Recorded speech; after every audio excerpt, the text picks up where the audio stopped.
جی معراج النبی کی سائنسی حیثیت، سائنٹیفکلی کیسے ممکن ہے کہ حضور اسلام اس دنیا یونیورس سے باہر چلے گئے پھر واپس بھی آ گئے، جب اس کی فقہی اور دینی ضروریات ہی پوری نہیں ہیں، آپ نے نماز کیا پڑھنی ہے؟ اعوذ باللہ من الشیطان الرجیم، بسم اللہ الرحمن الرحیم۔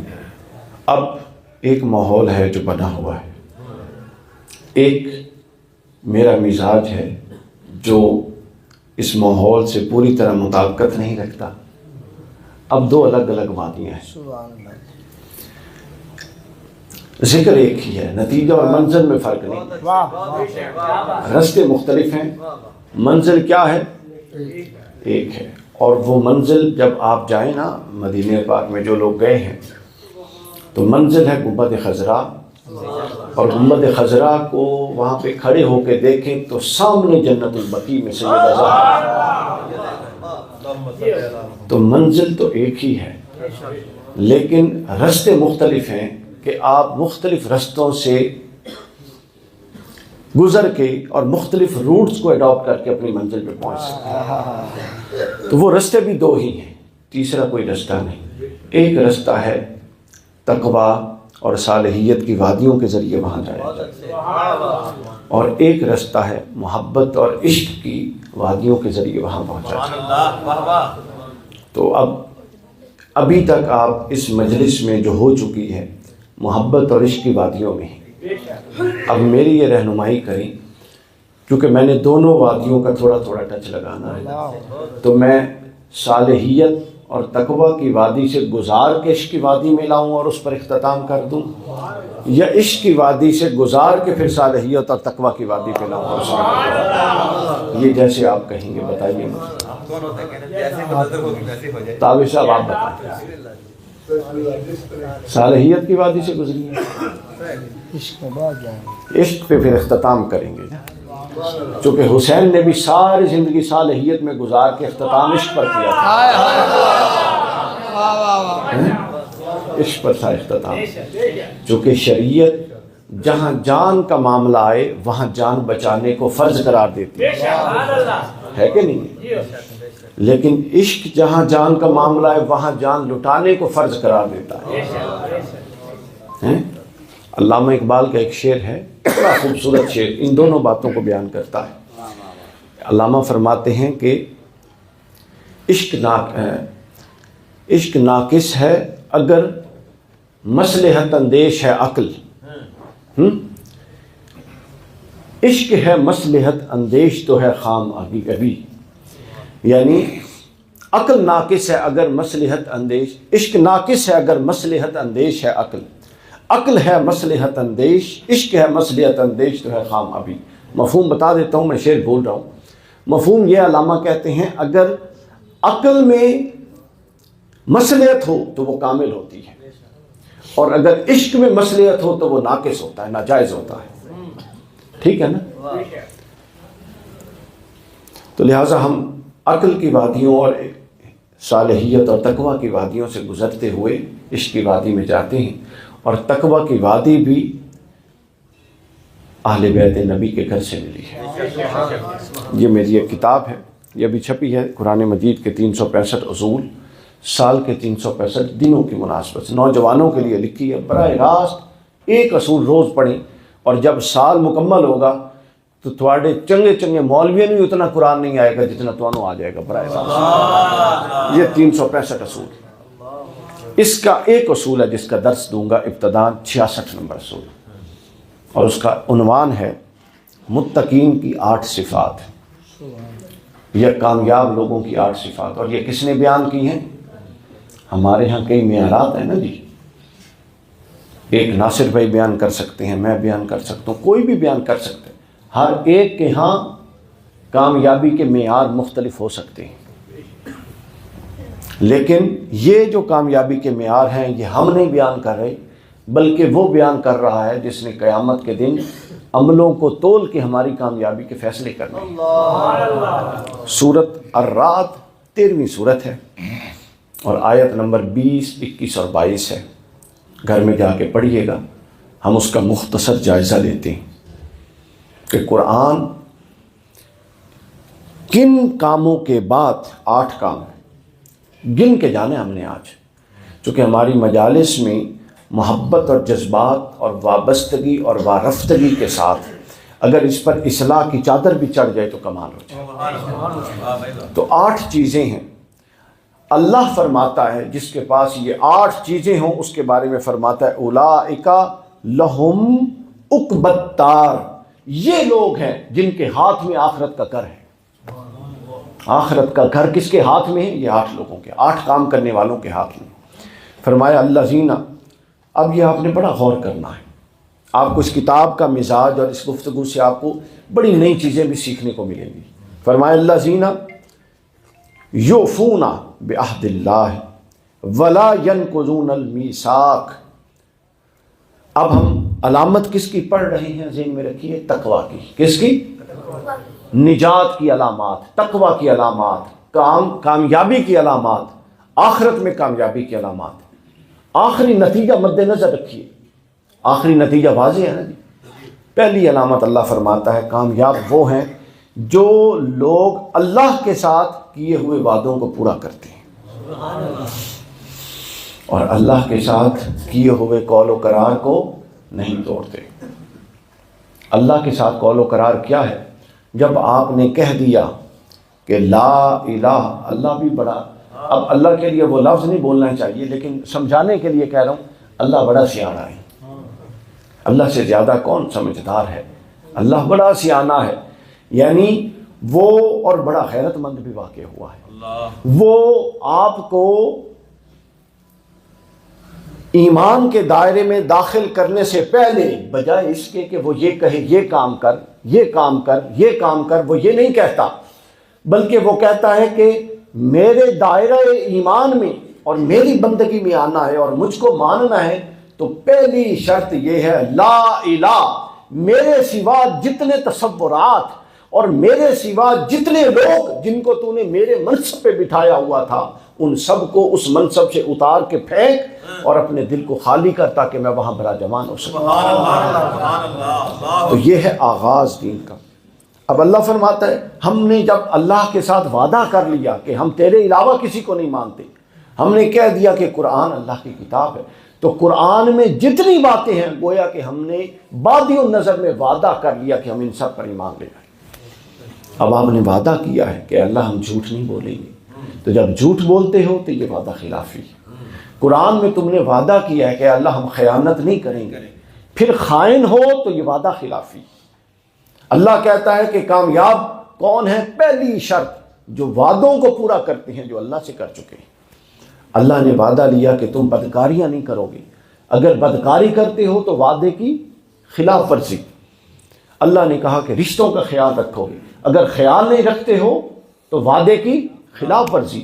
اللہ نے کہا ہے کہ تم اپنی طبیعت میں مثبت اور لوگوں کے لیے نفع بخش ہوگے، خیر الناس من ینفع الناس۔ اگر تم لوگوں کے لیے مشکلات کھڑی کرتے ہو اور کسی کو مشکل میں دیکھ کے، جس سے اختلاف ہے، مشکل میں دیکھ کے خوش ہوتے ہو کہ دیکھیں کیسا پھنسے ہے، تو اللہ فرماتا ہے میرے ساتھ کوئی تعلق نہیں، ایسے شخص کا میرے ساتھ کوئی تعلق۔ یہ پہلی شے ہے وعدہ پورا کرنا۔ مزے کی بات پتہ ہے کیا ہے دوستوں؟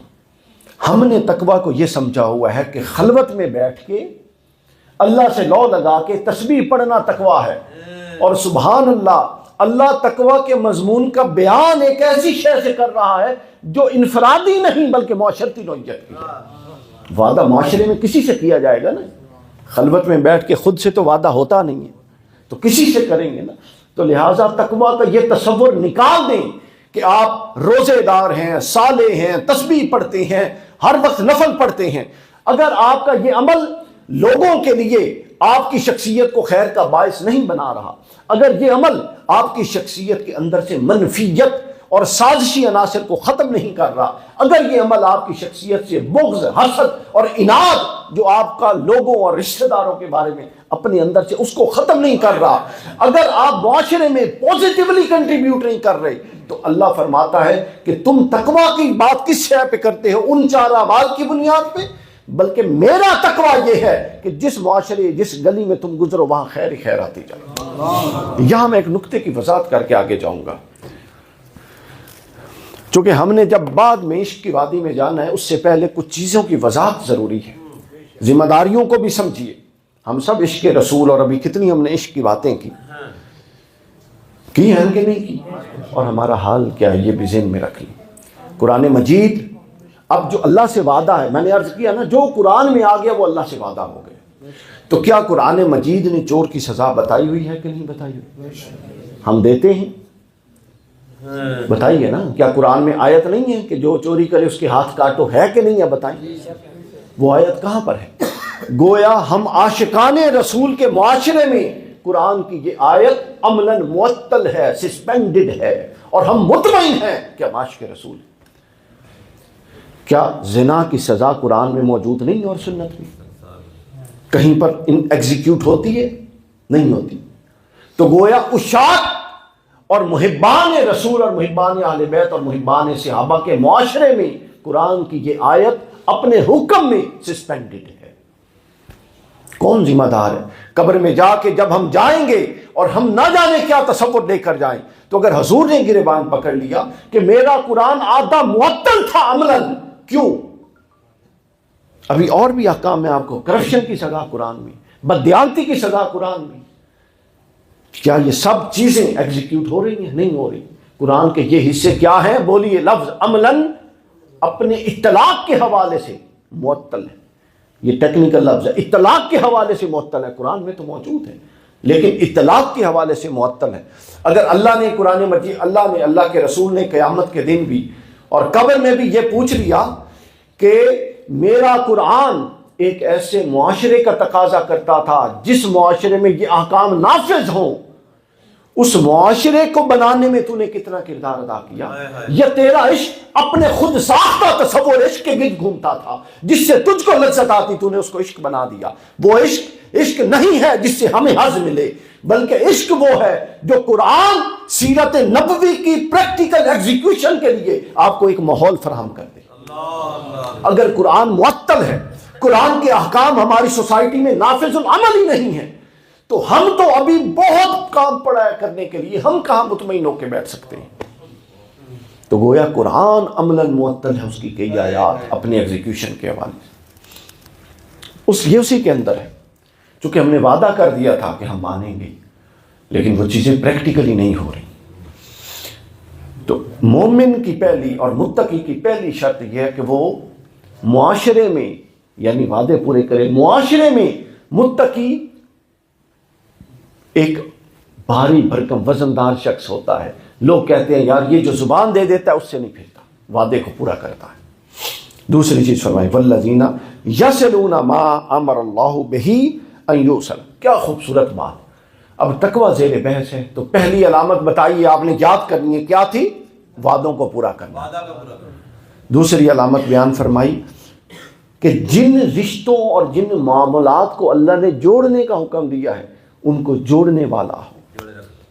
آپ اندازہ کریں، دوسری بات آ گئی تقوی کی. ابھی بھی معاشرے پر کھڑا ہے قرآن، ابھی بھی ذات پر نہیں آیا، انفراد پر نہیں آیا. اللہ فرماتا ہے کہ اگر تم وہ چیزیں جوڑتے نہیں ہو جن کو میں نے جوڑنے کے لیے کہا ہے، چونکہ تم جوڑو گے، ہر کوئی جب جوڑے گا کوئی توڑنے والا نہیں ہوگا تو ایک معاشرہ قائم ہوگا. اس معاشرے میں پھر قرآن اور سنت کے احکام نافذ ہوں گے. کوئی ہے جوڑنے والا؟ آگے تیسری چیز فرمایا وَيَخْشَوْنَ رَبَّهُمْ. کیا فرمایا؟ وَيَخْشَوْنَ رَبَّهُمْ. اب یہ آ گیا دو معاشرتی پہلو بیان کر کے، اب تقوی کا تیسرا انفرادی پہلو آ گیا. لیکن اس مفہوم میں انفرادی پہلو کو داخل کیا گیا ہے، مفہوم یہ بھی معاشرتی بنتا ہے. فرمایا یخشون ربہم، یہ وہ لوگ ہیں جو ہر معاملے میں اللہ سے ڈرتے ہیں، اللہ کے خوف کی کیفیت رکھتے ہیں.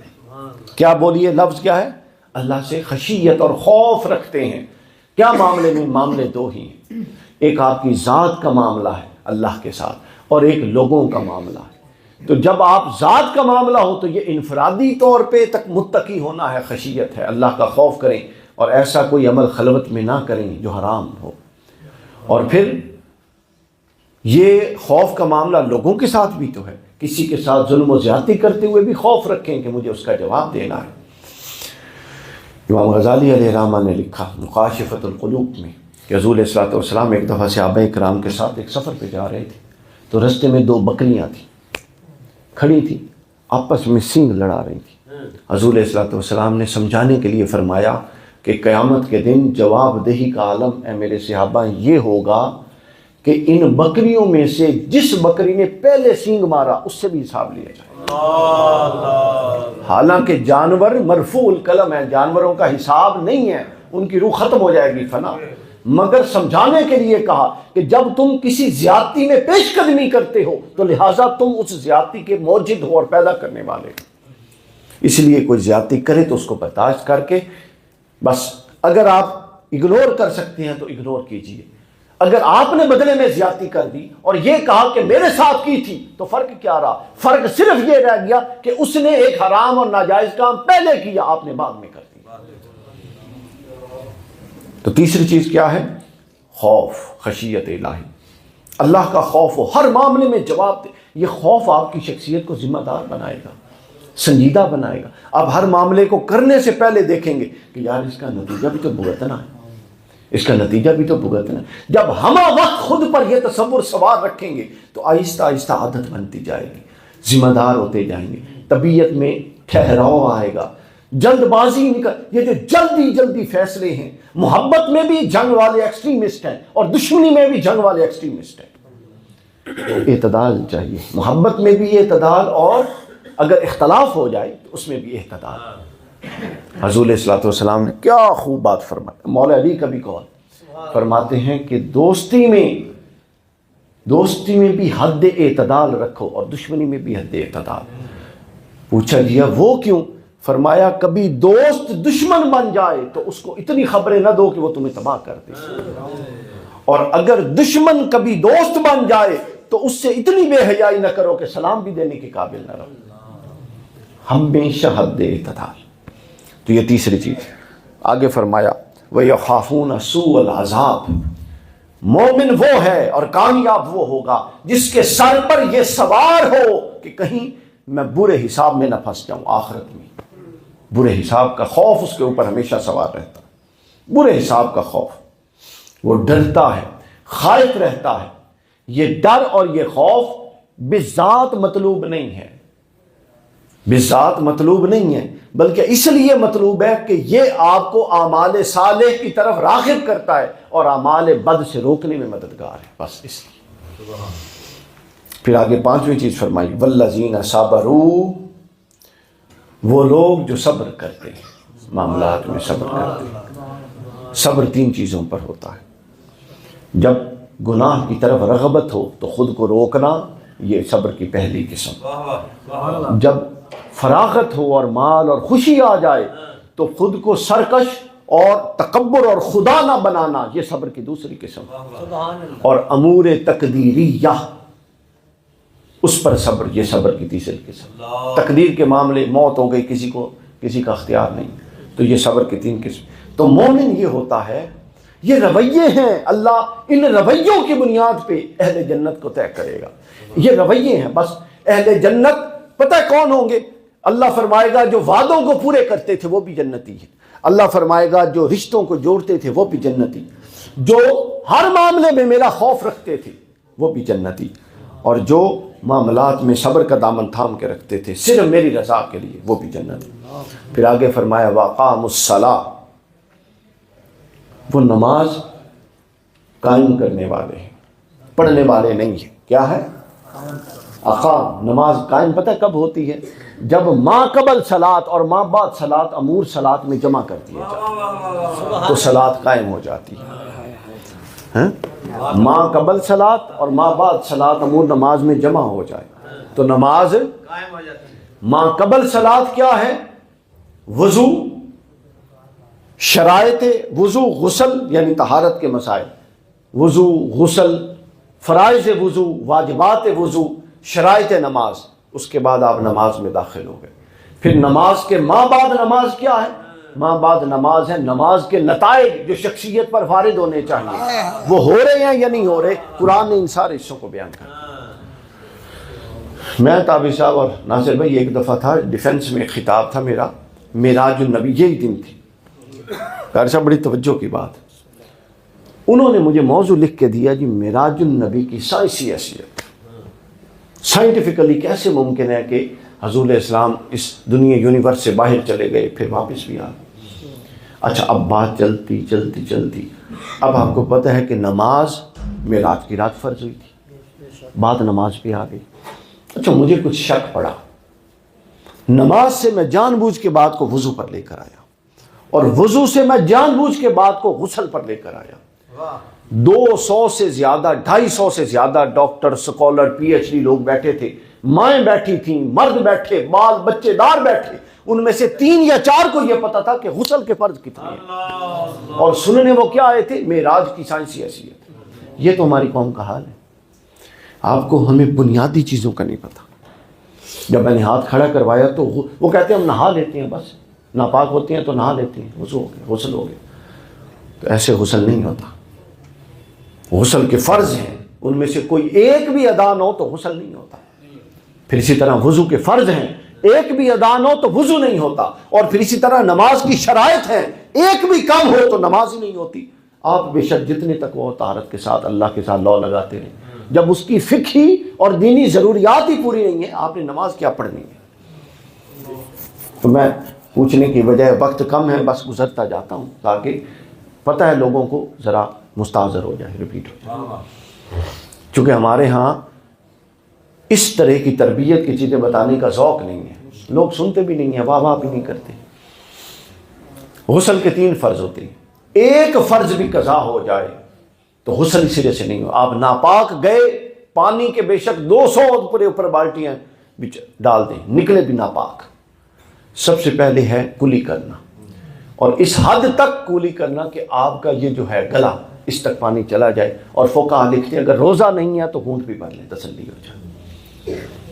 دوسرا ہے ناک میں پانی ڈالنا، توجہ ہے نا جی، ناک میں پانی ناک کو صاف کرنا۔ ایک تو ہے جو ہم ناک کو وضو میں صاف کرتے ہیں، وہ نہیں، اس حد تک پانی چڑھانا کہ یہ جو نرم ہڈی ہے یہ گیلی ہو جائے۔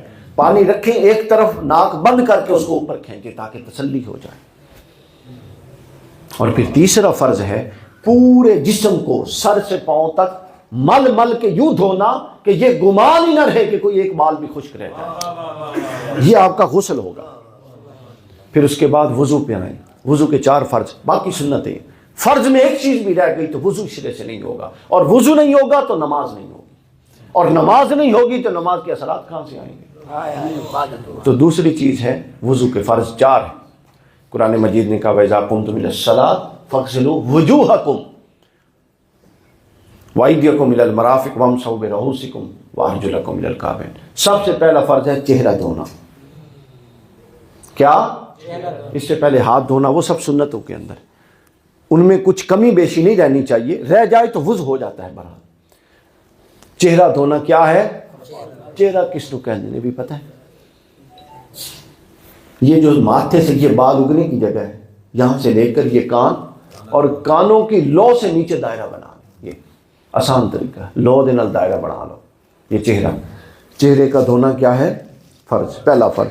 دوسرا فرض کیا ہے؟ ہاتھوں کو کونیوں تک، کونی آپ یوں فولڈ کریں تو جو یہ نچلا حصہ یہ سارا کونی میں، کونیوں تک دھونا فرض ہے، اس کے بغیر وضو نہیں ہوتا۔ تیسرا سر کا مسح کرنا، پورے سر کا یا چوتھائی سر کا، اور چوتھا ہے پاؤں کو ٹخنوں سمیت دھونا۔ یہ ہو گیا وضو۔ وضو کے کیا ہو گئے جی؟ فرض۔ اس کے بعد آپ نماز میں جائیں گے تو نماز کی شرائط ہیں۔ ایک لفظ یاد رکھ لیں، اس سے آپ کو یہ یاد ہو جائیں گی، تساونت۔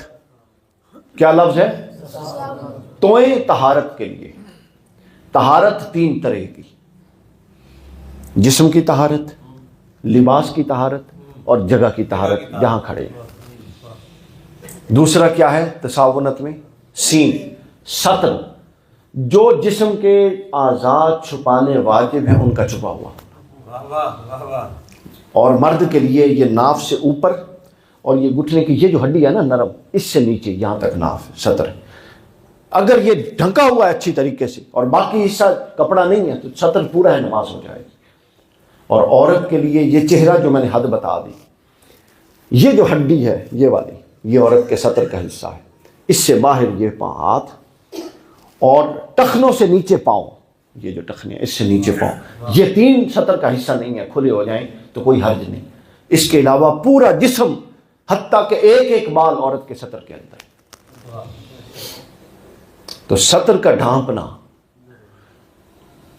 بال نظر آ رہے ہیں خواتین کے تو کیا ہے، شرط پوری نہیں ہو رہی تو نماز نہیں کیا ہونا ہے. تو لوگوں کو تو بنیادی چیزیں ہی نہیں پتہ. تو سطر تھا. پھر تساونت میں الف آتا، استقبال قبلہ، آپ کا رخ قبلہ کی طرف ہو. اعلیٰ حضرت علیہ الرحمہ کی تحقیق کے مطابق اگر 20% کے قریب ڈیویشن ہو اور ایسی جگہ سفر میں ہے، معلوم نہیں کسی ہوٹل میں اسٹے ہے، تو اتنے قابل قبول. لیکن مقیم کے لیے ظاہر ہے ان کو تو پتہ ہوتا ہے. سطر استقبال قبلہ. اس کے بعد آتا ہے واو، وقت کا تعین. مغرب کے وقت فجر کی نماز نہ پڑھ رہا ہو اور زور کے وقت مغرب کی نماز نہ پڑھ رہا ہو، وقت کا تعین. اس کے بعد کیا ہے، نون، نیت. ٹھیک ہے. اور پھر آخری چیز کیا ہے، تکبیر تحریمہ. یہ آخری شرط اور پہلا فرض ہے. یہاں سے آپ نماز میں داخل ہو. پھر نماز کے ساتھ فرض ہے، جن کو فرض کو جاننا بھی فرض ہوتا ہے، یہ بھی ذہن میں رکھ لیں. فرض کو جاننا یہ کوئی نفل نہیں ہے کہ آپ چھوڑ دیں گے تو گزارا ہو جائے گا. نہیں، آپ جس سبجیکٹ کو پڑھتے ہیں اس کی بنیادی مبادیات کے بعد آپ کو ڈگری دی جاتی ہے. تو فرض کو جاننا بھی واجب اور فرض ہوتا ہے. پھر نماز کے ساتھ فرض ہے. تکبیر تحریمہ پہلا فرض. تکبیر تحریمہ کے بعد قیام دوسرا فرض. پھر قیام میں جو آپ فاتحہ پڑھتے ہیں وہ عند الاحناف واجب ہے. اگر وہ رہ جائے، غلطی ہو جائے تو سجدہ صاف ہو جائے گا. اور جو قرات کرتے ہیں فاتحہ کے بعد وہ واجب نہیں، وہ فرض ہے. اس میں کوئی غلطی ہوگی تو نماز رپیٹ. فرض جہاں رہ جائے گا سجدہ صاحب سے نماز نہیں ہوگی. تکبیر تحریمہ قیام 2. تیسرا کیا ہے، قرات. تیسرا کیا ہے، چوتھا کیا ہے، رکوع. رکوع میں جب جاتے ہیں آپ تو پہلی دفعہ تسبیح پڑھنا واجب اور باقی 3 دفعہ سنت. پہلی دفعہ پڑھیں گے تو نفس رکوع ادا ہو گیا مگر ترک سنت ہو گیا. تو جب 3 دفعہ پڑھیں گے تو سنت ادا. قاری صاحب دی برکت نال دیکھ لو نماز تے گل آ گئی ہے کتنے شروع ہوئی. اس کے بعد کیا ہے، قوما، کھڑے ہوتے ہیں آپ. یہ واجب ہے، فرض نہیں ہے. یہ اگر رہ جائے تو سجدہ صاحب سے نماز ہو جائے گی. پھر سجدے، دونوں سجدے فرض ہیں. اور تسبیحات وہ میں نے بتا دی، 1 دفعہ فرض اور دوسری دفعہ وہ آگے سنت ہو جاتی. پھر اس کے بعد آپ 4 رکعتوں میں جب دوسری رکعت میں بیٹھتے ہیں تو وہ واجب. اور اگر 2 ہی رکعتوں والی نماز ہے اور آخری قاعدہ اخیرہ جسے کہتے ہیں اس میں بیٹھے ہیں تو وہ بیٹھنا فرض ہے. اس کے بعد درمیان میں جو دعائیں ہیں وہ سنت ہیں. اور آخر میں آپ نے جو سلام کرنا ہے، خروج عن الصلاۃ، یہ واجب ہے، یہ فرض ہے 7واں. تو نماز کے ساتھ فرض. تو گویا قرآن جب کہتا ہے نا اقیم الصلاۃ، نماز قائم کرو، تو گویا نماز کے ما قبل امور اس میں داخل ہوں گے تو قائم ہوگی. اب ما قبل امور تو آپ سمجھ گئے، ما بعد امور کیا ہے، میں نے تو سلام پھیر دیا، اب کیا ہے ما بعد. تو قرآن کہتا ہے ان الصلاۃ تنہی عن الفحشاء والمنکر. نمازی نہ بے حیا ہوتا ہے، نہ نمازی کثرت سے سرکشی کے ساتھ اور ہمیشہ کا گناہ گار ہوتا ہے. گناہ گار تو ہو سکتا ہے مگر ہمیشہ کا گناہ گار نہیں ہوتا، چونکہ نماز کے اندر یہ خصوصیت ہے کہ وہ آپ کے باطن کو صاف کرتی رہتی ہے. حضور اسلام نے خود فرمایا، بخاری کی حدیث، حضور نے فرمایا اے میرے صحابی یہ بتا، اگر تیرے گھر کے سامنے ایک نہر ہو، تو گھر سے نکلے اور اس نہر میں ڈوبے، غوطہ لگائے، نہائے اور واپس جائے، پھر نکلے غوطہ لگائے، پھر نکلے غوطہ لگائے، 5 دفعہ اس نہر میں نہائے، تو بتا تیرے جسم پر کوئی میل کچیل رہے گی؟ انہوں نے عرض کیا سوال ہی نہیں پیدا ہوتا، میں نے 5 دفعہ پانی میں غوطہ لگایا تو میل کہاں سے آنی ہے؟ حضور نے فرمایا نماز یہی غوطہ ہے جو بندہ اللہ کی معرفت اور اللہ کے نور کے سمندر میں لگاتا ہے. تو گویا نماز کے ما قبل اور نماز کے ما بعد یہ جمع ہوں گے تو پھر اقیم الصلاۃ. اور آگے فرمایا وَأَنفِقُوا مِمَّا رَزَقْنَاهُمْ. ہماری جیب بھری ہوئی ہے اور کوئی حاجت مند ہے اور ہمیں علم ہے اور ہم نہیں کر رہے، تو فرمایا وہ مومن یا متقی نہیں ہو سکتا. انفقوا، خرچ کرو سرن و علانیتن، جہاں ضرورت محسوس ہو چھپ کے کرو، اور جہاں کسی کو ترغیب دینی مقصود ہو، کوئی دوسرا کرنا کر سکتا ہے مگر کر نہیں رہا یا اس کی توجہ اس طرف نہیں ہے، اس کے سامنے دو تاکہ اس کو ترغیب ہو کہ میں نے بھی دینا ہے۔ وَيَدْرَعُونَ بِالْحَسَنَاتِ السَّيِّئَةِ، یہ سب سے آخری 8ویں چیز اور سب سے خوبصورت، اللہ نے فرمایا کہ متقی وہ ہوتا ہے وَيَدْرُونَ بِالْحَسَنَةِ السَّيِّئَةِ، متقی برائی کے ساتھ رد نہیں کرتا بلکہ برائی کو بھی اچھائی کے ساتھ رد کر دیتا ہے، یعنی اگلے کو ہی شرمندہ کر دیتا ہے کہ یار میں نے کس بندے کے ساتھ یہ کام کر لیا۔ گالیاں دیتا ہے کوئی تو آپ نے برائی کا جو برائی سے رد کرتا ہے وہ برا ہو جاتا ہے، اور جو برائی کا اچھائی سے رد کرتا ہے، قرآن نے کہا وَإِذَا مَرُّوا بِاللَّغْوِ مَرُّوا کِرَامًا، جب کسی لغو اور فضول اور بے حیا والی چیز کے پاس سے گزرو، وَإِذَا مَرُّوا بِاللَّغْوِ مَرُّوا کِرَامًا، تو اتنی کرامت اور وقار سے گزرو کہ اس طرف توجہ ہی نہ جائے کیا ہو رہا ہے، اپنے راستے چل پڑو۔ وَإِذَا مَرُّوا بِاللَّغْوِ مَرُّوا کِرَامًا، اکرام اور وقار کے ساتھ گزر جاؤ، یعنی دیکھنے والا کہے یار اس کو تو اس برائی سے کوئی دلچسپی نہیں، کوئی دلچسپی نہیں۔ تو لہٰذا یہ 8 پہلو وعدوں کا پورا کرنا، آپ گن لیجئے۔ دوسرا جوڑنا، تیسرا خوف خدا، چوتھا جواب دہی کا، یہ خوف گھول کے کھائی جا رہا ہے انسان کو کہ میں نے اللہ کے بارگاہ ہر کام کا جواب دینا۔ پانچواں صبر، چھٹا اقام الصلاۃ، اور ساتواں کیا تھا انفقوا مما رزقناہم، خرچ کرنا، اور آخری چیز کیا تھی 8ویں کہ برائی کو اچھائی سے دفع کرنا، دور کرنا۔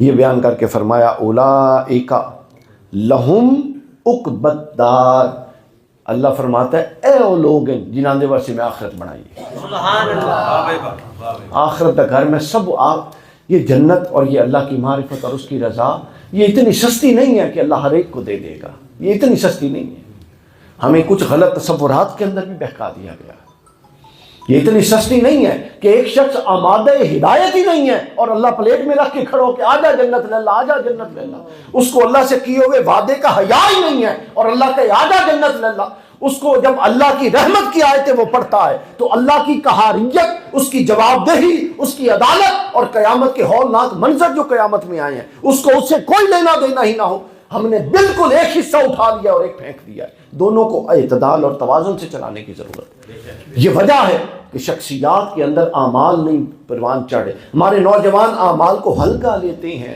ہم میں سے ہر بندے کو یہ ٹیکا لگا دیا گیا کہ وہ بخشایا ہے، وہ دی حضور نے شفاعت کرنی ہی کرنی ہے، اس واسطے وہ کہنا میں نے تو عمل دی لوڑ ہی کوئی نہیں۔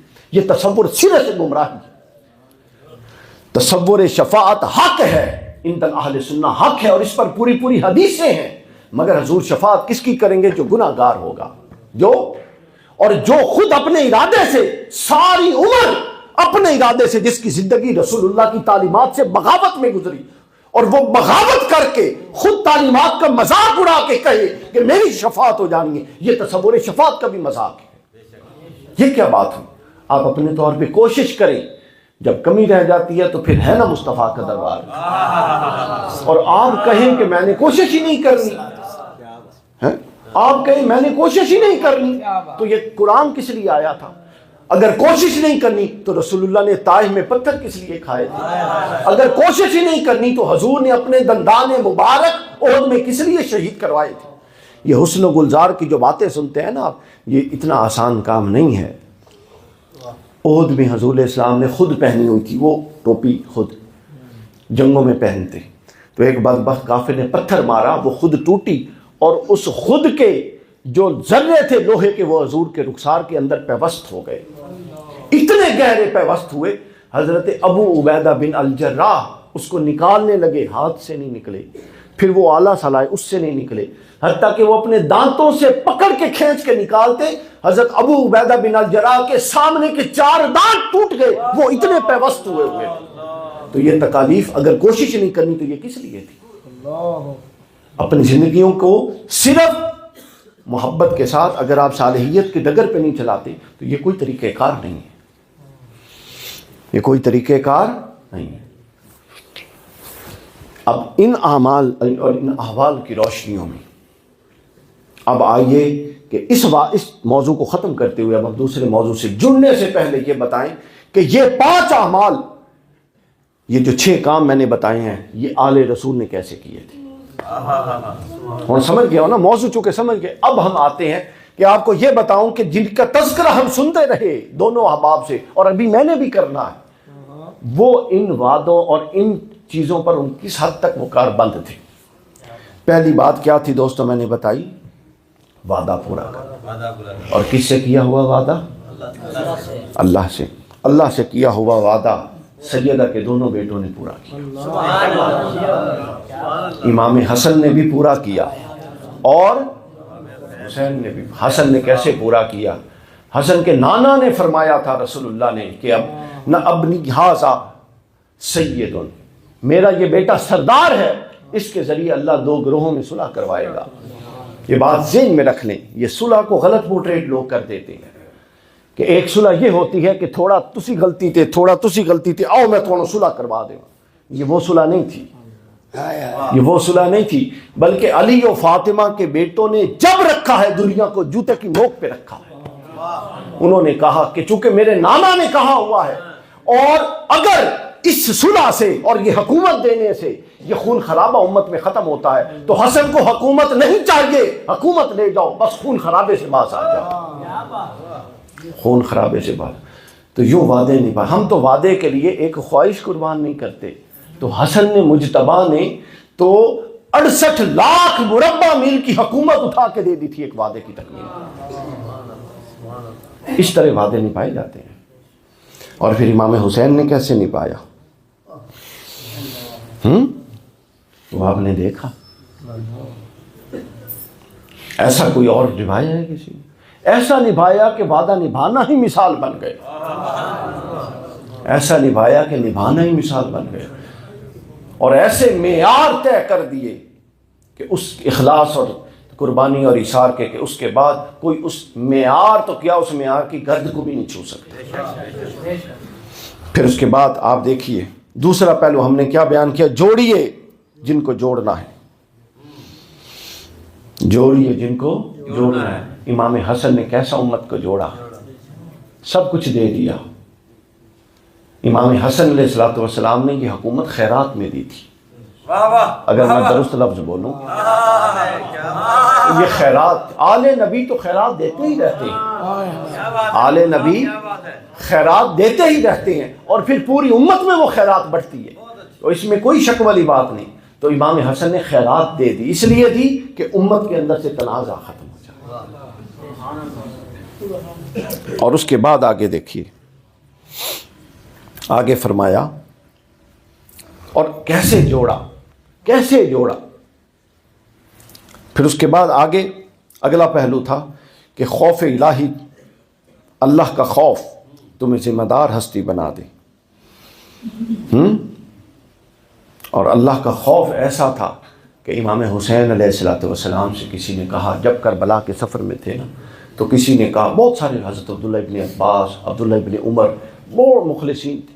یہ جو لوگ کہتے ہیں نا کہ ہمارے ہاں ایک طبقہ وہ جو کہتا ہے جی کلہ حسین اور حسین کے 72 تھے، ساری معاذ اللہ منافق ہو کہتے ہیں، یہ تصور ہی بھی کفر، ایسا نہیں تھا، سارے مخلصین تھے۔ وہ کوئی یہ دور تھوڑا تھا کہ 1 منٹ میں انفارمیشن آ رہی ہے، ابھی معاملہ ایک ہوتا ہے تو اس کو سارٹ آؤٹ کرتے ہوئے ٹائم لگ جاتا ہے۔ وہ تو بڑے پرانے زمانے تھے، تو لوگ یہ بڑے مخلصین تھے، یہ امام حسن کے پاس امام حسین کو روکتے رہے، لیکن امام حسین نے کیا کیا؟ خوف کا تصور سنیے۔ امام حسین فرماتے ہیں، مجھے بھی معلوم ہے کہ میرے ساتھ کیا ہوگا، میرے تو نانا نے بشارتیں مجھے دی ہوئی ہیں، مگر مسئلہ یہ ہے کہ انہوں نے اتنے خط لکھے ہیں، اتنے خط لکھے ہیں، یہ خط میں کہتے ہیں کہ یزید نے شراب کو حلال کر دیا ہے، یہ خط میں کہتے ہیں کہ وہ بد کردار ہے، یہ خط میں کہتے ہیں کہ وہ دربار میں رقاصاؤں کے رقص کرواتا ہے، یہ خط میں کہتے ہیں کہ وہ یہاں پر محرمات کا لحاظ ختم کر چکا اور اپنی سوتیلی ماں اور سوتیلی بیٹی سے نکاح کرتا ہے۔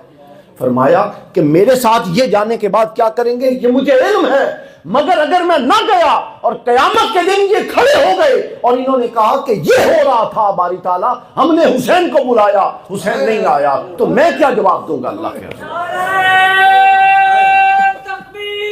فرماتے ہیں میں کیا جواب دوں؟ تو فرماتے ہیں کہ میں کیا جواب دوں؟ پھر اگلا حصہ تھا جواب دہی کا تصور. ہمہ وقت اپنے اوپر رکھو. اب اگر بڑے لوگ یہ جواب دہی سے مبرہ نہیں ہوئے تو ہم جیسا بندہ کیسے ہو سکتا؟ حضرت مولا علی کا سنی. ایک دفعہ حضرت علی اپنی اس جامع مسجد کوفہ میں تھی، عشاء کی نماز پڑھائی، حتیٰ کہ فجر کے پہلے ایک شخص آتا تھا وہ جو مسجد کا چراغ بجھا نہیں. حضرت عشاء کے بعد وہ چراغ بجھا کے چلے گئے. فجر کی اذان کے لیے مؤذن آیا تو حضرت علی نے سمجھا کہ ابھی یہ عشاء کے نماز کے بعد آ رہا ہے چراغ بجھانے، جبکہ حقیقت یہ تھی کہ پوری رات اللہ کے ہاں مناجات میں گزر گئی تھی. اور دروازے کے پیچھے کھڑے ہو کے حضرت علی ایک ہی جملہ بیان کرتے تھے، فرماتے تھے کہ اے دنیا مجھ سے دور ہو جا، علی نے تو تجھے 3 طلاقیں دے رکھی ہیں، اب میری طرف رجوع کرنے کا کوئی طریقہ نہیں، چونکہ جس کو 3 طلاقیں دے دی جائیں اس سے رجوع نہیں ہوا کرتا، اس سے رجوع نہیں ہوا کرتا. یہ ہے طریقہ کار. پھر صبر کے لیے دیکھیے امام حسین کا صبر کیسا تھا. آپ کے سامنے آپ کے بچے کو کوئی تھپڑ بھی مارے تو آپ وبال کھڑا کر دیں گے، آپ کی بیٹی کو کوئی چھوٹی کو تھپڑ مارے تو آپ کیا تماشا لگائیں گے.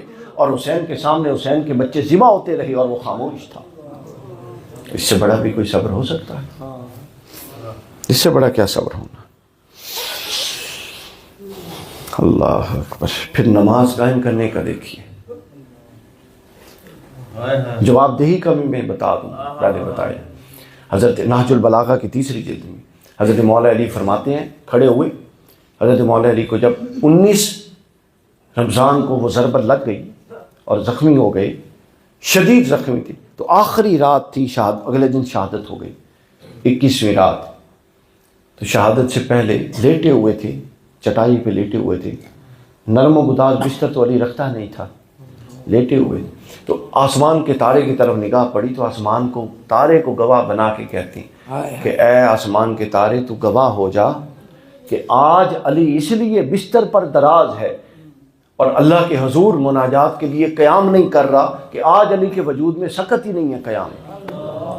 تو گواہ ہونا اور قیامت کے دن تو نے گواہی دینی ہے کہ جب تک علی کے وجود میں طاقت تھی علی کبھی غفلت سے بستر پر دراز نہیں ہوا. یہ تھا جواب دہی کا تصور اور یہ تھا ان لوگوں کی عبادات کا تصور. پھر آگے سنیے اللہ کی راہ میں اب خرچ کرنے کی آخری بات. اللہ کی راہ میں خرچ کرنے کی بات سن لیجیے. قرآن مجید کے اندر امام حسن اور امام حسین بیمار ہو گئے. حضور تشریف لائے تو حضور نے حضرت فاطمہ اور حضرت علی سے کہا کہ تم منت کے روزے رکھو اللہ کی رضا کے لیے. اللہ تعالیٰ اس رضا کے، اس روزوں کے صدقے سے تمہاری بچوں کو شفا دے گا. 3 روزے رکھ کے شفا ہو گئی. اب روزے کی افطاری کے منظر شروع ہو گئے. شفا ہو گئی. اب روزہ تھا، پانی تھا، کھجوریں تھیں اور 5 لوگ تھے. 2 حضرت علی اور حضرت فاطمہ، امام حسن اور امام حسین، اور 5ویں حضرت فضہ، جناب فضہ جو خادمہ تھی. دروازہ نوک ہوتا ہے. افطار سے تھوڑی دیر پہلے حضرت علی نے پوچھا کون؟ وہ کہتا ہے اسیر، قیدی ہوں، مسافر ہوں، کہیں سے آیا. حضرت علی نے بھوکا ہوں، کھلا دو. حضرت علی اپنا، اب یہ بات آپ نے سننی اور اس کا لطف لینا ہے. حضرت علی اپنا وہ کھجور اور وہ دودھ لے کر اٹھے. حضرت فاطمہ اپنی کھجور اور وہ دودھ لے کر اٹھے. امام حسن اور حسین چھوٹے تھے، وہ اپنا لے کر اٹھے اور فضہ اندر سے اپنا لے کر آئی.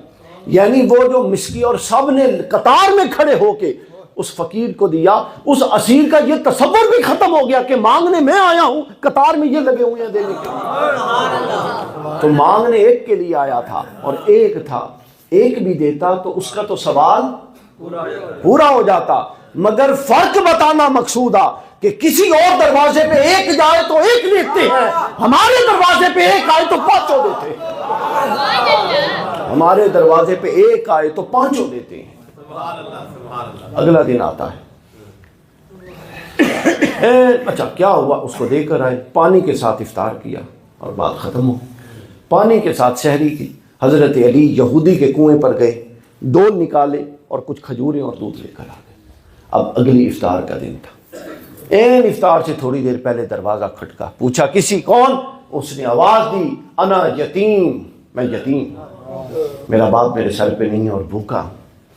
حضرت علی نے اپنا وہ کھجور اٹھائی، حضرت سیدہ فاطمہ نے اپنا اٹھایا، امام حسن و حسین نے اپنا اٹھایا، فضہ جناب فضہ اندر سے اپنا لائی اور پانچوں لے کر آئے اور یتیم کو دے کے بھیج دیا۔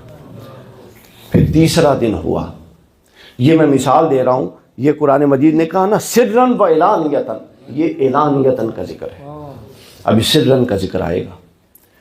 تو چاروں لے کر آ گئے، دے دیا۔ پھر تیسرے دن ہوا، کون؟ اس نے کہا مسکین، انا مسکین، میں مسکین ہوں، اس کو دے دیا۔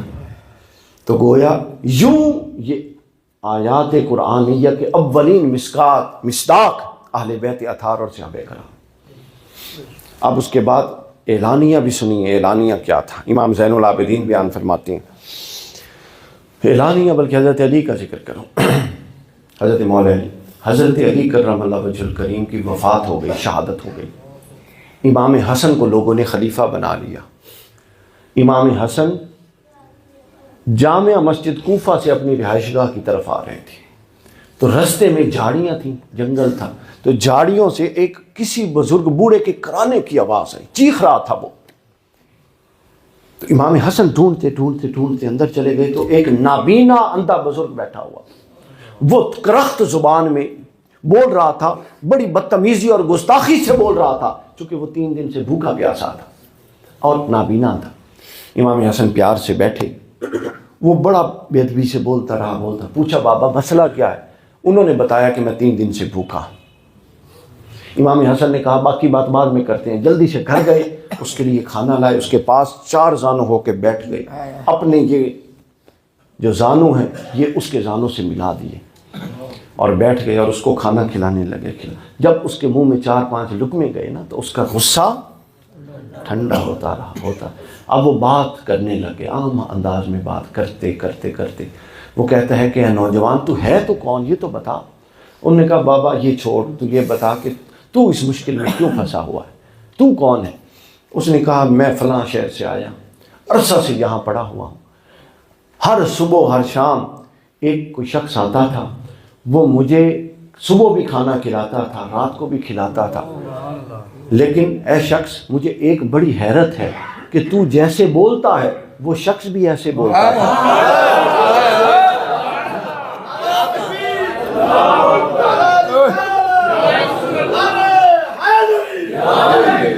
اس نے کہا کہ تو جیسے بولتا ہے وہ جو مجھے کھانا کھلانے آتا تھا وہ بھی ویسے بولتا تھا، اور اس سے اگلا اس سے بھی خطرناک جملہ بولا، اس نے کہا جیسے تو لقمہ توڑ کے میرے منہ میں ڈالتا ہے وہ بھی اتنا ہی لقمہ توڑ کے میرے منہ میں ڈالتا ہے۔ ایسی مماثلت کیسے ہو سکتی؟ امام حسن نے پوچھا کہ بابا جی وہ کب سے نہیں آ رہے؟ فرمایا عرض کرتے ہیں کہ 3 دن سے وہ نہیں آئے۔ انہوں نے بتایا وہ میرے ابا جان علی المرتضیٰ تھے، وہ اللہ کو پیارے ہیں، اب ان کی یہ ڈیوٹی جب تک میں موجود ہوں، آپ یہ مت سمجھیں حسن خلیفہ مسلمانوں کا ہے، لیکن آپ کا خادم ہے، آپ کو صبح بھی آ کے کھلائے گا، رات کو بھی کھلائے گا، صبح بھی کھلائے گا اور رات کو بھی کھلائے گا۔ تو حضرت علی کی پوری زندگی، اب یہ سرن کی بات کر رہا ہوں، چھپا ہوا، کسی اس کو شخص کو وہ حیران ہوا کہ جو شخص صبح اور شام میرے پاس آتا تھا وہ خلیفۃ المسلمین امیر المومنین برادر رسول علی ابن ابی طالب تھا۔ امام حسن نے کہا ہاں وہ علی ابن ابی طالب تھا، معلوم ہی کسی کو نہیں تھا۔ اور پھر امام زین العابدین کی جب شہادت ہوئی تو ان کو غسل دیتے ہوئے جب ان کے کندھوں کو دیکھا تو ان کے کندھے اور پیٹھ پہ نشان ہی نشان تھے۔ لوگوں نے کہا یہ کس چیز کے نشان؟ ابھی یہ باتیں ہو رہی تھیں کہ مدینہ کے گھروں میں عورتوں نے کوہرام مچا دیا۔ کیا ہوا؟ انہوں نے کہا ہم یتیم ہو گئے۔ کیا کہتے ہیں کہ کئی مہینوں اور سالوں سے یہ ایک دستور اور روٹین تھی کہ رات کو ہمارے گھر کے باہر کوئی راشن اور کھانا پینا رکھ جاتا تھا جس سے ہمارا سرکل چلا کرتا تھا۔ اللہ اب وہ نہیں آیا آج کا دن، لگتا ہے آج وہ اٹھ گیا ہے زمین. اس نے کہا عورت کے اس نے کہا آج لگتا ہے اللہ کی وہ رحمت زمین سے اٹھا لی گئی ہے جو ہم پر تھی زین العابدین کے صدقے میں. اور پھر امام زین العابدین کا انفاق کا یہ عالم تھا کہ جب لوگ دیتے ہیں یوں دیتے ہیں نا، اور حضور نے بھی فرمایا کہ اوپر کا ہاتھ نیچے کے ہاتھ سے بہتر ہے. اہل بیت نے مفہوم ہی سارے بدل کے رکھ دیا. امام زین العابدین جب کسی کو دیتے تو یوں نہیں دیتے تھے بلکہ یوں کر کے ہاتھ پہ رکھ کے دیتے تھے. کسی نے پوچھا کہ یوں کیوں دیتے ہیں؟ فرمایا کہ لینے والا ہاتھ نیچے کرے اور میرا اوپر ہو تو مجھے لگتا ہے کہ شاید اس کی عزت نفس نہ مجروح ہو جائے، لہٰذا میں اپنا ہاتھ نیچے رکھتا ہوں. وہ لے رہا ہوتا ہے مگر اوپر سے اٹھا رہا ہوتا ہے، اوپر سے. اور پھر انہوں نے آگے جا کے فرمایا، امام زین العابدین ہی سے ایک اور روایت بیان فرماتے ہیں کہ ایک دفعہ کسی نے دیکھا امام زین العابدین کسی کو کچھ دے رہے تھے تو اس کو انہوں نے بوسہ دیا، جو وہ سکے تھے نا جی، اس کو بوسہ دیا. پھر کھڑے ہو گئے اور کھڑے ہو کے دیے. تو ایک شخص کھڑا ہوا، اس نے کہا جی بڑی حیرت کی بات ہے کہ آپ دے رہے تھے، پہلے آپ نے وہ صدقہ کی رقم کو بوسہ دیا اور پھر کھڑے بھی ہو گئے اور پھر اس شخص کو بڑے احترام سے دیا، ہاتھ بھی نیچے رکھا. تو ہاتھ نیچے رکھنے کی وجہ تو میں نے بتا دی. باقی دو چیزیں بڑی عجیب تھیں کہ آپ کھڑے ہو گئے، یہ کیا بات ہوئی، اور آپ نے بوسہ دیا. تو امام زین العابدین نے فرمایا اللہ کے بندے، یہ جو صدقہ ہوتا ہے نا تم اللہ کی راہ میں دیتے ہو، یہ اس سائل کے ہاتھ میں جانے سے پہلے اللہ کے ہاتھ میں جاتا ہے. سائل کے ہاتھ میں جانے سے پہلے اللہ کے ہاتھ میں جاتا ہے. تو میں اس لیے اس کو بوسہ دیتا ہوں ادب سے، اب یہ اللہ کے ہاتھ میں دے رہا ہوں. اب چونکہ لینے والا خود اللہ ہے، چونکہ اللہ لے کر اپنے بندے کو منتقل کرتا ہے، ورنہ ہماری وہ کہتا ہے جس امام زین العابدین کے مفہوم کی وضاحت سن لیجیے، یعنی جس سے اللہ نہیں دیتا اس کو دینے کی توفیق ہی نہیں ہوتی.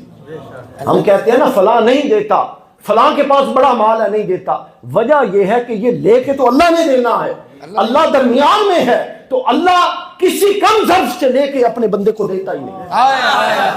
نعرہ تکبیر، نعرہ رسالت، نعرہ تحقیق، اللہ لے کے نہیں دیتا، اللہ لے کے نہیں دیتا. سمجھ گئے؟ اللہ کسی کو لے کے نہیں دیتا. کیا اور پھر انہوں نے کہا اس ادب پہ میں کرتا ہوں، اس ادب پہ. تو آج کل بس ہم گفتگو کو ختم کرنے لگے ہیں 5 سے 7 منٹ میں. آج کل آپ کو پتہ ہے کہ ایک معاملہ ہوا مناظرے والا جس سے میرا دل بہت دکھی ہے. آج جمعے کا خطاب پرانے ادگار میں نے اسی موضوع پر کیا کہ یہ وہ امت نہ جانے کس طرف جا رہی ہے کہ اب اس موضوع پر مناظرہ ہوا کہ ایک فریق کہتا تھا کہ حضرت جناب سیدہ کے ساتھ خطا کی نسبت کرنا ناجائز ہے، اور ایک کہتا تھا نہیں خطا پر تھیں اور نسبت کرنا جائز ہے. میں یہ سوچتا رہا کہ زمین کیوں نہیں پھٹی کہ اب ان کو اور موضوع ہی کوئی نہیں ملا. رسول کی بیٹی کو مجلس کا موضوع بنا دیا اور مناظرے کا موضوع بنا دیا. اور کس رسول کی بیٹی کو؟ اس کے گھر کا مرتبہ سن لیجئے. دو چار چیزیں میں عرض کر دوں. اس کے گھر تھک تو نہیں گئے، یہ زیادہ مسئلہ تو نہیں، 5-7 منٹ نکال دوں، کیا بات، 5 منٹ لے لوں، 5-7 منٹ. اب جناب سیدہ کا تذکرہ ہے بس، اور کچھ نہیں. وہ تقویٰ کی وادی سے گزر کے، صالحیت کی وادی سے گزر کے اب واپس ہم مدینہ کے صحن میں، اور وہ جو کیا ہے جنت البقیع کے دروازے کے پاس کھڑے ہیں. اب سیدہ کی بارگاہ میں سلام ہے اور پھر واپسی ہے، فلائٹ واپسی کی ہے. تو ہمارے پائلٹ بھی بیٹھے ہیں واپسی کی گاڑی تیار کر رہے ہیں. ام المومنین حضرت عائشہ صدیقہ رضی اللہ تعالیٰ عنہ سے روایت. اکثر احادیث جو اہل بیت کی شان میں ہیں وہ ذہن میں رکھ لیں، وہ 3 لوگوں سے روایت.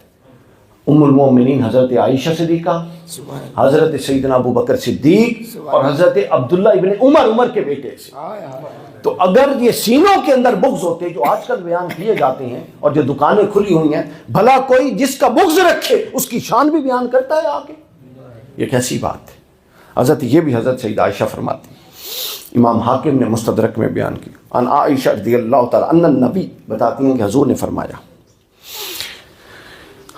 حضور نے کیا فرمایا کہ ایک دفعہ مجلس میں بیٹھے ہوئے تھے حضرت جناب سیدہ فاطمہ کے ساتھ.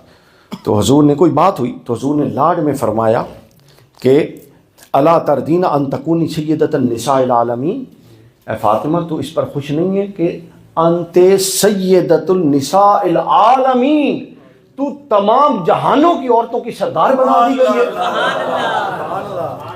پھر حضور کی بھی تسلی نہیں ہوئی، حضور نے آگے فرمایا وسیدۃ النساء هذه الامہ، اور پھر یہ جو میری امت ہے، عالمین تو پیچھے گزر گئے نا، تو آگے ایک سوال میں گنجائش تھی کہ جو آنے والے ہیں، فرمایا وانت وسیدۃ النساء هذه الامہ، اور فاطمہ تو اس پر بھی خوش نہیں ہے کہ تجھے میری امت کی ساری عورتوں کی سردار بنا دیا گیا۔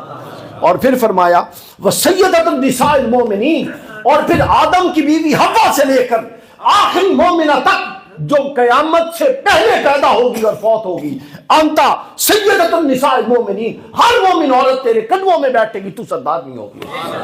کیا تو اس پر خوش نہیں ہے؟ سیدہ مسکرا مسکرا۔ اچھا، جو ازواج نبی ہیں یہ وفادار ہیں ساری کی ساری، یہ کیا ہیں؟ اور جناب سیدہ یہ رازدار ہے۔ یہ صحیح بخاری بتانے لگا ہوں، ازواج، یہ جملہ ذہن میں رکھ لیں، ڈرے نہ کرو۔ کوئی کچا مولوی ہوئے تو ڈر، میں مولوی آدمی ہاں نہیں، اور طالب علم آدمی ہوں تو تھوڑا تھوڑا پڑھ کے آتا ہوں۔ تو یہ بخاری شریف کی حدیث کہ ازواج النبی جو جتنی ہیں وہ وفادار بیویاں ہیں، اور جو سیدہ کائنات ہیں یہ رازدار نبوت، وہ وفادار نبوت ہیں، یہ رازدار نبوت۔ سبحان اللہ، سبحان اللہ۔ اچھا حضرت، اچھا مزے کی بات، صحیح بخاری کی حدیث، اور راوی کون ہے؟ حضرت عائشہ رضی اللہ تعالیٰ عنہ۔ حضرت عائشہ فرماتی ہیں کہ ایک دفعہ ہم سب ازواج حضور کے پاس تھیں، اور حضرت فاطمہ باہر سے تشریف لائیں۔ وہ کہتی ہیں کہ ہم نے حضرت فاطمہ کا چال کا وہ جو ڈھب ہوتا ہے نا انداز، وہ دیکھا تو ہم سب ایک دوسرے کو دیکھنے لگ گئیں کہ حضرت فاطمہ کی چال چلن منوان ویسی تھی جیسی رسول اللہ چلتے تھے، کوئی فرق نہیں تھا چال کے چلنے میں، ایک قدم بھی وہی وہاں رکھتی تھی جیسے قدم رکھنے کا انداز حضور کا۔ سب ازواج تھیں، حضرت فاطمہ قریب آ کے بیٹھ گئی۔ حضور نے پوچھا، حضور نے آگے کان کر کے حضرت فاطمہ کے کان میں کوئی بات کہی، حضرت سیدہ فاطمہ رونے لگ گئی۔ یہ حدیث سنی ہوئی ہے نا آپ نے، اب اس سے ہم نتیجہ ایک نیا نکالیں۔ پھر دوبارہ بات کی تو حضرت فاطمہ ہنسنے لگی، مسکرانے لگی۔ اچھا، اب اگلی بات بھی آپ لوگوں نے سنی ہوئی ہے، پچھلی بھی سنی ہوئی ہے، لیکن یہ جو نیا جملہ میں نے بولا ہے نا کہ ہر زوجہ وفادار نبوت ہے اور فاطمہ رازدار نبوت، یہ معاملہ مجلس ختم ہوئی تو حضرت عائشہ نے پکڑ لیا اور کہا کہ فاطمہ بتاؤ نا کہ حضور نے کیا فرمایا، کیونکہ ان کو بھی تجسس ہوتا تھا کہ حضور کی ہر بات تک پہنچے۔ حضرت فاطمہ نے فرمایا کہ یہ حضور کا راز ہے، میں نہیں بتاؤں گا، نہیں بتایا۔ صحیح بخاری کے اندر ہے، حضرت فاطمہ نے پوچھا، دیگر ازواج نے، حضرت عائشہ نے پوچھا، دیگر ازواج نے پوچھا، حضرت فاطمہ نے فرمایا نہیں، یہ رسول اللہ کا راز ہے، میں نہیں بتاؤں گا۔ تو رازدار نبوت فاطمہ الزہرا ہے السلام علیکم۔ حضور کی وفات ہو گئی، وصال ہو گیا۔ وصال مبارک کے بعد پھر حضرت عائشہ نے پوچھا کہ فاطمہ اب تو بتا دے، تو عرض کرتی ہیں، فرماتی ہیں کہ اب بتا دیتی ہوں، چونکہ وہ جو راز تھا اس میں سے آدھا راز واقع ہو چکا ہے۔ پوچھا کیا تھا؟ تو انہوں نے بتایا کہ پہلے حضور نے مجھے فرمایا کہ اے فاطمہ ہر سال جبرائیل ایک دفعہ دورہ کرنے آتا تھا قرآن کا، اس سال 2 دفعہ کرنے آیا ہے، تو اے فاطمہ مجھے لگ رہا ہے کہ میں دنیا سے جانے والا ہوں۔ اور ساتھ فرمایا کہ جب تو میرے بعد میں میرے سے سب سے پہلے اہل بیت میں سے ملنے والی، یہ 2 باتیں کی تو حضرت فاطمہ رونے لگی۔ پھر حضور نے فرمایا فاطمہ کیا تو اس پر راضی نہیں ہے کہ تو جنتی عورتوں کی سردار ہے اور ساری مسلمان عورتوں کی سردار تجھے بنا کے جا رہا ہوں؟ تو حضرت فاطمہ کہتے ہیں اس بات پر پھر میں ہنس پڑی۔ تو آپ بات کو سمجھے ہیں؟ اب اس گھر کا، اب ایک گھر ہوتا ہے نا، گھر ہوتے ہیں نا جی، چھت ہوتی ہے، اس کے اندر لوگ رہتے ہیں، اس گھر کا بھی تعارف سن لیجئے، وہ گھر کون ہے؟ کیا یہ گھر ڈیزرو کرتا ہے کہ اس کے بارے میں ہلکا جملہ بولا جائے یا ہلکا لفظ بولا جائے؟ یہ جو بدبخت امکان خطا اور اس کے وقوع پر ڈٹے ہوئے ہیں کہ چونکہ امکان خطا تھی، اور یہ بھی بتا دوں پیر میر علی شاہ صاحب کا یہ جو آپ لوگوں نے سنی ہے، یہ میں وضاحت کر دوں، حضرت پیر میر علی شاہ صاحب پر بھی یہ بہتان ہے پیر صاحب نے قطعاً یہ نہیں فرمایا. پیر صاحب نے روافض کے رد میں یہ فرمایا تھا کہ، اور خلاصہ بحث یہ ہے کہ عند اہل سنہ بعد از نبی کوئی معصوم نہیں ہے. بس یہ ہے ساری بات. کوئی معصوم نہیں ہے، بس اتنی بات تھی. اب اس کو پکڑا، اس کی وضاحت کو اپنی مرضی کے مطابق موڑا، اور امکان خطا، پھر امکان خطا پر وقوع کا التزام، یہ سب خوب سے باطل تھا. ان کو یہ وقوع کا اور امکان خطا تو نظر آیا، ادھر جو قطعی نص قرآن تھی کہ ان اللہ انما یرید اللہ لیذھب عنکم الرجس اہل البیت، اے فاطمہ کوئی رجس تیرے پاس نہیں آ سکتا. یہ یقینی اور قطعی آیت ان کو نظر نہیں آئی، اور ادھر وقوع اور امکانی وقوع اس کو پکڑ کے یہ فتوے کرتے پھر رہے ہیں. یہ بے شرم قوم ہو چکی ہے. بے شک. ان مولویوں کو زمین میں کاٹ دینا چاہیے. آگے فرمایا، اب یہ گھر کیسا تھا وہ ذرا تعارف. یہ ترمذی کی حدیث، بہت اچھی. ایک یہ حدیث، اس کے بعد ایک اور حدیث پھر ختم. ترمذی کی حدیث ذرا توجہ طلب ہے جی حدیث. اچھا باتیں ساری تسی سنی ہوئی ہیں، لیکن میں اس کو پیش اور انداز میں کرنے کی کوشش کر رہا ہوں. فرمایا، حضور نے فرماتے، حضرت حذیفہ راوی، حضور فرماتے ان ھذا ملک لم ينزل الارض قط من قبل ھذا، یہ ایک فرشتہ آج میرے پاس آیا، یہ اس سے پہلے کبھی زمین پر نہیں آیا، جب سے تخلیق ہوا پہلی بار یہ آیا. اس نے اجازت لی. آگے فرمایا ان یسلم علیہ، مجھ پر سلام کیا، ویبشرنی، اور مجھے خوشخبری دی، بان فاطمہ سیدۃ النساء اہل جنہ.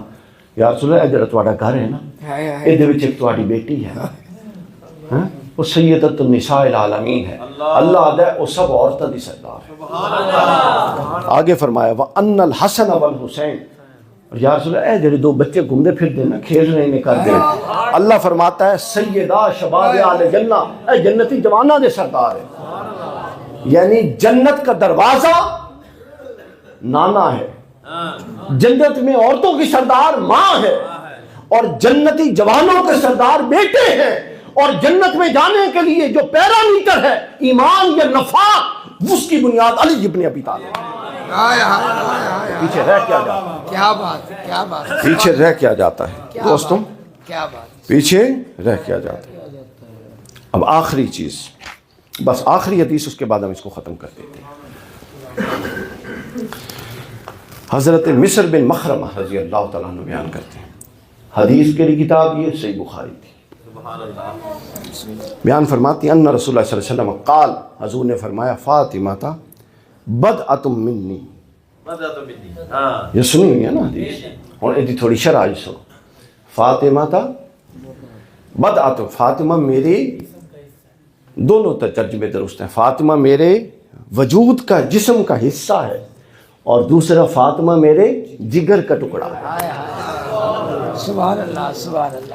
ایک گل دسو، حضور علیہ الصلوۃ والسلام دے جگر دا جسم دا کوئی حصہ تصور کرو جس کو منہ مبارک ہوندا ہے، اور اصل منہ مبارک اینی جڑی آج کل پروڈکشن شروع ہو گئی ہے، اب تو منہ مبارک تحفے بھی لوگ دیتے ہیں نا جی، وہ والی گل نہیں کر رہے. اصل منہ مبارک جو رسول اللہ صلی اللہ علیہ وسلم کے منہ مبارک ہے، وہ کسی کے پاس ہو اور حقیقتاً میں رسول اللہ کو، تو آپ تصور کر سکتے ہیں اس کی برکات کا اور اس کی خیرات کا، اور اس سے تقابل کا کوئی مان سکتا ہے؟ تو وہ تو ایک منہ مبارک اور بال ہے. حضور کے وجود کا حصہ اگر کوئی کسی کے پاس ہو تو وہ تصور کر سکتا ہے. اچھا آگے چلیں، اس تو آگے چلیں. یہ جو خون اگر یہاں پر کوئی ٹچ لگا دے، خون کا قطرہ نکلے گا نا، بوند، کیا رسول اللہ کے صلی اللہ علیہ وسلم کے جسد مبارک کے خون کی ایک بوند کا کوئی تصور کر سکتا ہے؟ اس کے کوئی تقابل میں آئے، کوئی برابری کر سکتا ہے خون کی ایک بوند کی؟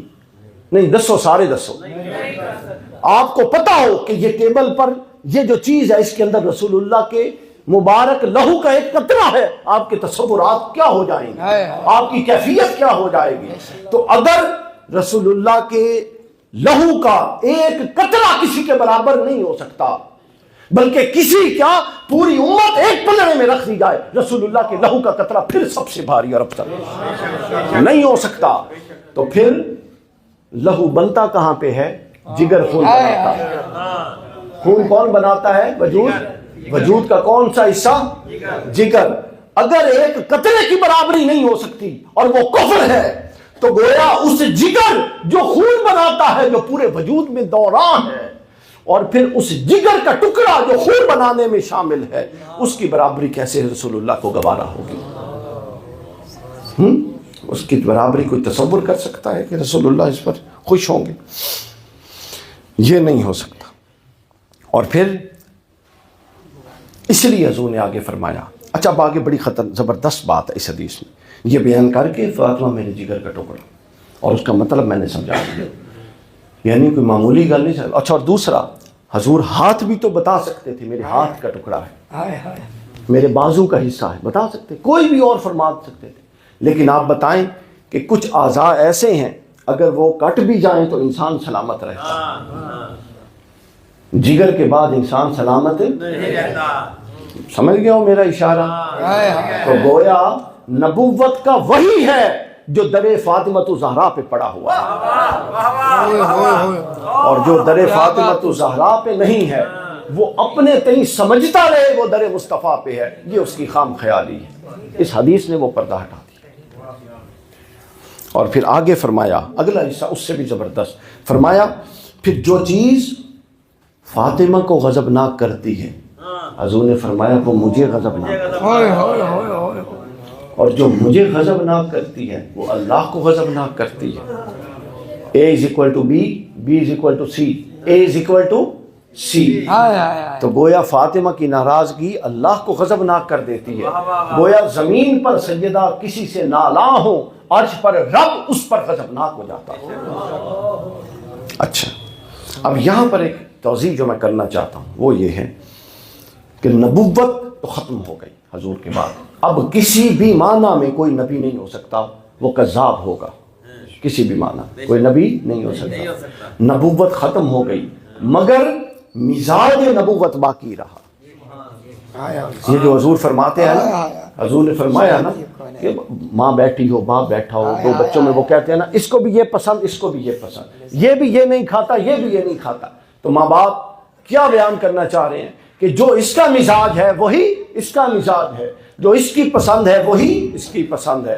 تو حضور نے یہ فرمایا کہ جو مجھے پسند ہے وہی فاطمہ کو پسند ہے، اور جو مجھے ناپسند ہے وہ فاطمہ کو ناپسند ہے۔ جس سے فاطمہ اور علی صلح کریں گے میں اس سے صلح کر لوں گا، اور جو ان سے لڑے گا میں اس سے لڑ پڑوں گا، اور جو حسن و حسین سے صلح کرے گا میں اس سے صلح کر لوں گا، اور جو حسن و حسین سے لڑ پڑے گا میں اس سے لڑ پڑوں گا۔ تو گویا نبوت ختم ہو گئی، مگر آل نبی مزاج نبوت رکھتے ہیں، اب نبی کوئی نہیں مگر نبوت کا مزاج وہی ہے جو رسول کا تھا، پھر رسول کے بعد وہ مزاج نبوت سید کائنات کو منتقل ہوا، ورنہ نص حدیث یہ نہ کہتی کہ جس سے رسول غضبناک ہوتا ہے اس سے فاطمہ بھی غضبناک ہوتی ہے، یا جس سے فاطمہ غضبناک ہوتی ہیں اس سے رسول بھی غضبناک ہوتے ہیں۔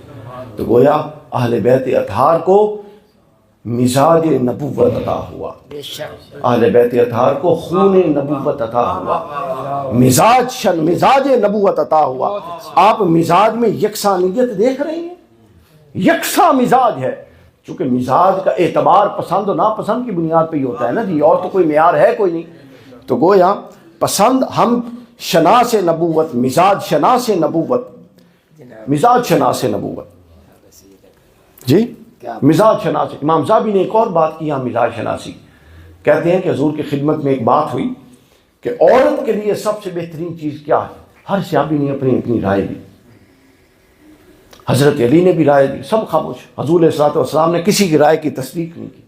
حضرت علی دوڑ کے گھر آئے اور گھر آ کے کہتے ہیں فلما رجعت قلت لفاطمہ، پاک کے آئے اور حضرت فاطمہ سے کہتے ہیں فاطمہ ایو شیء خیر للنساء، فاطمہ یہ تو بتا کہ عورت کے لیے سب سے اچھی چیز کیا ہے؟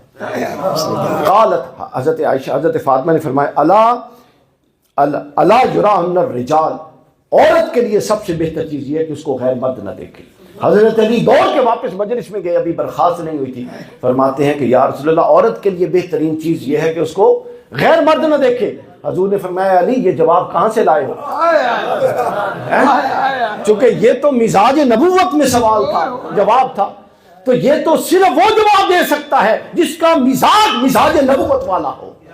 تو حضور نے سوال کیا، یہ نہیں کہا کہ اچھا بہت اچھا ہے، یہ صحیح بات ہے، یہ بھی تو کہہ سکتے، یہ نہیں فرمایا۔ حضور نے فرمایا یہ جواب کہاں سے لائے؟